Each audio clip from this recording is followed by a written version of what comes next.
Votre scénario a quelques problèmes de cohérence, on peut y remédier. Vous connaissez peut-être la notion de quatrième mur. Au théâtre, comme au cinéma, les personnages ne sont pas censés savoir qu'ils sont observés par un public, comme si un mur invisible se dressait entre eux et le spectateur. Il arrive pourtant que l'on brise ce quatrième mur. Ce sont alors les personnages qui, par un regard vers la caméra, un geste ou une parole, rappellent aux spectateurs qu'ils sont en train de regarder un film, que ce n'est pas la vraie vie et que eux-mêmes ne sont pas dupes. Comme dans L'Explorateur en folie des frères Marx, l'un des tout premiers films à utiliser ces techniques, l'effet recherché est bien souvent comique. Pardon me while I have a strange interlude. Why, you couple of baboons? What makes you think I'd marry either one of you? Well, I still got the pocket. Anything I retain now is velvet. Except the coat, that's Prince Albert. Well, all the jokes can't be good. You've got to expect that once in a while. Say. Briser le quatrième mur permet de rapprocher le spectateur du personnage, d'entretenir une forme de connivence. Jean-Pierre Jeunet l'a utilisé beaucoup dans Le fabuleux destin d'Amélie Poulain, et Jean-Luc Godard lui-même y a eu recours, comme dans cette scène de Pierrot le Fou. Et ensuite, on se trouvera un chouette hôtel chic et on régalera. Vous voyez, elle pense qu'à rigoler. À qui tu parles? Le spectateur. Mais s'adresser ainsi au spectateur est aussi un bon moyen de gommer les défauts d'un récit. L'approche est alors un peu plus subtile et porte un nom particulier, le lampshade hanging.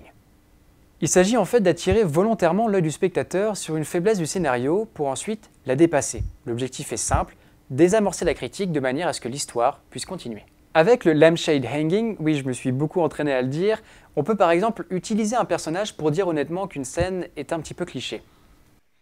Careful. This is the moment when the supposedly dead killer comes back to life for one last scare.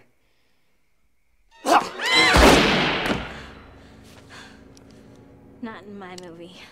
On peut aussi évacuer les incohérences d'un scénario et justifier par exemple qu'un homme sache conduire une voiture alors qu'il a théoriquement passé toute sa jeunesse dans un asile. There's nothing else I can do. You can get back in there and get back on that telephone and tell him exactly who walked out of here last night and tell him exactly where he's going. Probably going. I'm wasting my time. Sam Haddonfield is 150 miles away from here. Now, for God's sakes, he can't drive a car. He was doing very well last night. Maybe someone around here gave him lessons. Avec le lampshade hanging, on peut aussi occulter les problèmes relatifs à un personnage ou à un acteur. Dans Iron Man 2, Terrence Howard a été remplacé par Don Cheadle dans le rôle de Roddy.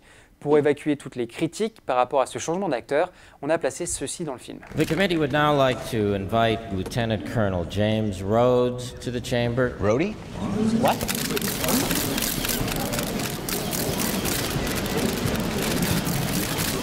Hey, buddy.